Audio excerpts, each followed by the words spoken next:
some people would say that New York State is doing an amazing job with dealing with COVID-19, really stopping the spread, and then the other half of the people would tell you that we are actually living in a communist state.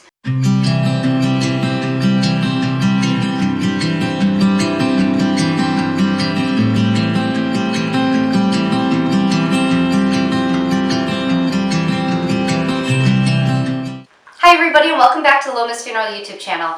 My name is Lauren Leroy and I am a licensed funeral director in the state of New York. Before I get into the information in today's video, I just wanted to take a second and say that I would really appreciate it if you all would hit that subscribe button, and then at the end of this video, if you did enjoy it, also hit the like button.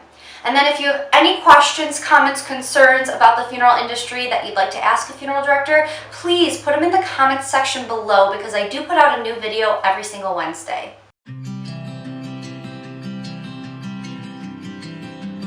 So for the topic of today's video, this is something that I didn't really even want to make a video on, but I just received a lot of different comments asking me to touch base on this, and one of the reasons why I didn't really want to do a video on this is because I already made 2 videos about COVID-19 and the funeral industry, although those videos that I did were earlier on, back in like March and April of 2020. And the second reason I really didn't want to make a video on this subject is because, in my opinion, this is a very political topic that we're talking about in today's society. Once again, just a disclaimer, I am in the state of New York, and some people would say that New York State is doing an amazing job with dealing with COVID-19, really stopping the spread, and then the other half of the people would tell you that we are actually living in a communist state. I'm not here to tell you either or. I'm just here to tell you how the regulations and mandates are affecting my day-to-day life working in a funeral home. So the very first thing that really has not changed since March and April is that anybody who comes into our funeral home establishment, whether or not it's to make arrangements or to actually come for services, they have to be wearing some sort of face covering or a mask. Our governor here in New York has made that mandate. You cannot go anywhere in New York without wearing a face covering. You can't go into any sort of a business or any place at all just without wearing a mask, and the funeral home is no exception. The second thing that COVID has really done to the funeral industry is kind of put a shift from the services that we've been seeing.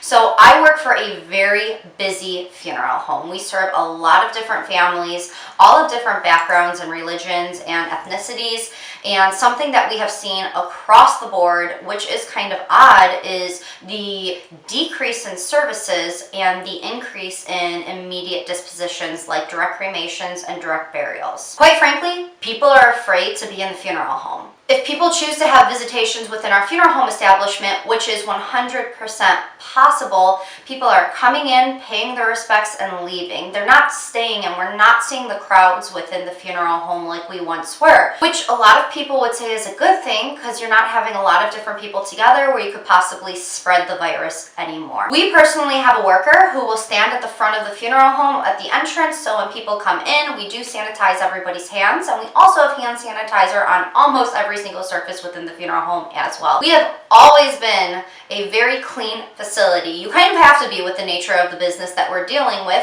but with the rise of COVID, we have actually become even more rigid in our cleaning routine. So we have been disinfecting and making sure that everything is as clean as possible, so that when people do come into the funeral home, they do feel as safe as they can. Something also that we've seen with the people who are choosing to have services is that if they do want to have something, they're making it private or by invitation only. So other people outside of the immediate family can't come in and intermingle with people that don't possibly live in their own household. Something really positive that I think has happened since COVID has been the rise in the use of technology. Our funeral home, we have a couple of different locations, and every single location has the ability to live stream a service. So if people cannot get into town, or quite frankly, they just do not feel safe coming into the funeral home, they can still be a part of that that, which I think really helps the sense of community. Now, it also depends on where we are going with regards to the funeral as to the other regulations that are in place. Within the funeral home, we know that we're allowed to have a percentage of our max capacity, but if we go to a church or a place of worship, a lot of times those numbers go up just because the place itself is much larger, so we can have more people in it where they can properly social distance. Something that I am personally not a fan of has been our local cemetery regulations, and I'm once again not here to tell anybody one thing or another, but they tell us that if we do have masks on and we social distance, then theoretically we should be safe. Where the local cemeteries within my community right now are only allowing 10 people to attend a graveside service. So if a deceased had 3 children, and if each one of those children were married and had kids of their own, the whole immediate family wouldn't be able to go to the burial, where they would be in an outside environment with masks on, social distance. So I think that sometimes the regulations that are put in place to keep people safe are sometimes doing more harm than good, because when we lose somebody that we love, and if we can't have some sort of final goodbye situation that we might be used to, it can really delay and hurt our grief process in the long run. Once again, these are my own personal opinions and commentary on the matter, and I know all different people have all different opinions on it, but once again, we can have, say, 100 people in an enclosed church, but only 10 people outside in nature. Some things, for me personally, just don't add up. I know this topic is so sensitive for so many people because everybody has known someone who's either had COVID or passed away from COVID or complications of it. It is a very real virus that is affecting everybody's day-to-day lives in more ways than one. It's not just that we can't go outside and go to restaurants and go shopping like we once did. It's the fact that it is actually hurting our grief process because it's changing the traditions that we had. Traditions that were set in place because they made sense when it came to how we bury and grieve for our dead, and the healthy steps that we have to take to ensure that eventually we can work through that grief. When we just bury it underneath all of these other things that are going on in our world right now, that just adds to complications that is not healthy for anybody in the long run. When it comes to the amount of people that we've been seeing passing away from COVID, it's just, that is like a whole video in itself, but I do want to touch base on it because I don't want to make 5 or 6 different videos on this topic. I just want to kind of make one broad video and put as much information in it as I can. I will say that back in March and April, when COVID was first being introduced into our society and people started passing away, we saw so many people within the funeral home whose their death certificate said death due to COVID-19 or complications due to it. And then I remember back in the summer when things started to kind of open up within our community a little bit, I was talking to a coworker of mine just saying how odd it was because it seemed like none of the death certificates that we had in the summer had COVID on it as a cause of passing. And I remember her making a joke saying like, oh yeah, COVID, it doesn't exist anymore because it literally has not been on any of our death certificates.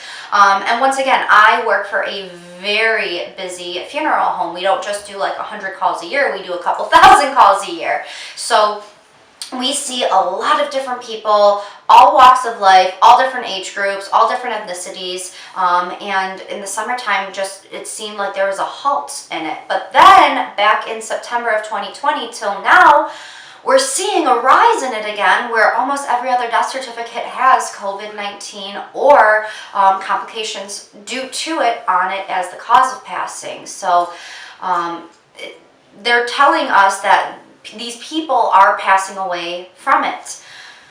When dealing with the dead bodies of people who have passed away from COVID, this is something that has changed since March as well. Back in March, we really didn't know anything about this virus, how long it lived on surfaces, how long it lived within the human body, just anything. And we do know that it is a respiratory virus, and we do know now that embalming somebody who has COVID-19 is safe to do with proper PPE. There's going to be no threat to the funeral director as long as they themselves are wearing personal protective equipment and treating every single person like with universal precautions. Being that we never really know the root cause of why a person passed away, that's something that should be going without saying, is that every single person who's entrusted into our care, treat them as if they are contagious, and then you yourself will never have a problem. So when dealing with people who have actually passed away, it's safe to have a viewing, it's safe to have a visitation, and it's safe for the funeral director to work with those bodies as long as they are wearing proper PPE and doing their universal precautions. I would say the hardest thing throughout this entire journey has been the uncertainties, has been being introduced to a virus that really nobody knew anything about, and having that learning curve till now with how are we dealing with this, how are we keeping ourselves safe, and then how are we keeping our families safe, because at the very beginning it was all unknowns. And something that I might make a video about it in the future, comment below if you think you'd be interested in it, is different things that funeral directors can do in order to stay healthy, because I fully believe that it's important for us to eat right. A whole food diet with a lot of greens, vegetables, fruits, getting plenty of sleep, our 8 hours of sleep, or if you have, kids, as close to that as possible.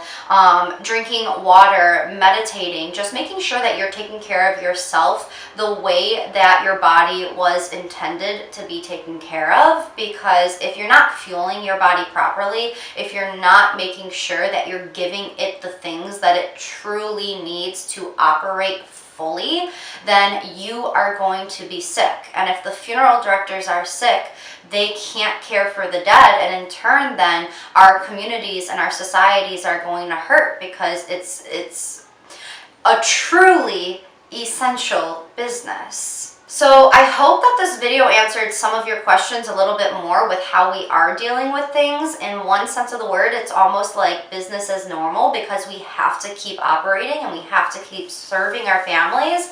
But in the other sense of the word, things have completely changed, just because families are not doing the services that they once were doing just as short as a year ago.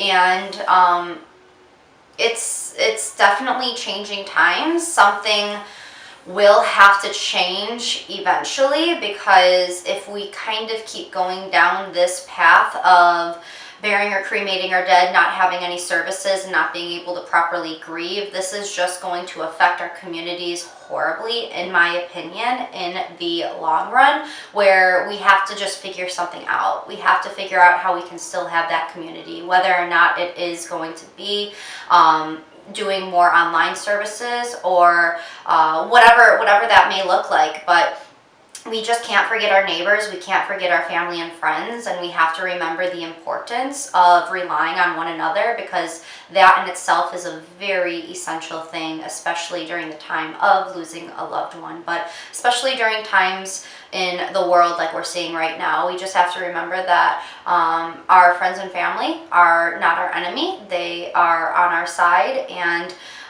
death just reiterates that. So thank you all so much for watching this video. Thank you for listening to me ramble on about this. And like I said, if you have any ideas for a video you want me to make in the future, just comment it below. But other than that, I will see you all next Wednesday.